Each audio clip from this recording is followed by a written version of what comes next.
ఈ flats apartments లేదా villas కొనడానికి ఏదైనా ఎక్కడికన్నా వెళ్ళినప్పుడు అక్కడున్న బిల్డర్స్ కానీ అక్కడున్న సేల్స్ ఎగ్జిక్యూటివ్స్ కానీ పర్ స్క్వేర్ ఫీట్ ఎంత పడుతుంది, కార్పెట్ ఏరియా ఎంత అవుతుంది, బిల్టప్ ఏరియా అని చెప్తూ ఉంటారు. అది ఏంటి అనేది చాలామందికి ఇప్పటికీ కొంత కన్ఫ్యూజన్.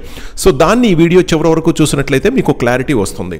ఫర్ ఎగ్జాంపుల్ మనం ఈ వెంచర్కి సంబంధించిన బ్రోచర్ తీసుకున్నాం. ఈ వెంచర్లో రకరకాల ఫ్లాట్స్ ఉన్నాయి. ఈ ఫ్లాట్స్లో ఒక ఫ్లాట్ ఎగ్జాంపుల్ కింద తీసుకుందాం. ఇప్పుడు ఈ ఫ్లాట్కి లోపల అంటే ఇంటీరియర్లో ఉండే కంప్లీట్ ఏరియాని మనం క్యాలిక్యులేట్ చేసుకున్నట్లయితే లోపల అంటే కార్పెట్ వేయగలిగినా, లేకపోతే మనం నడవగలిగినా, లేకపోతే మనం టైల్స్ వేసుకోగలిగిన లోపల ఏరియాని మనం క్యాలిక్యులేట్ చేసేదాన్ని మాత్రమే కార్పెట్ ఏరియా అంటారు.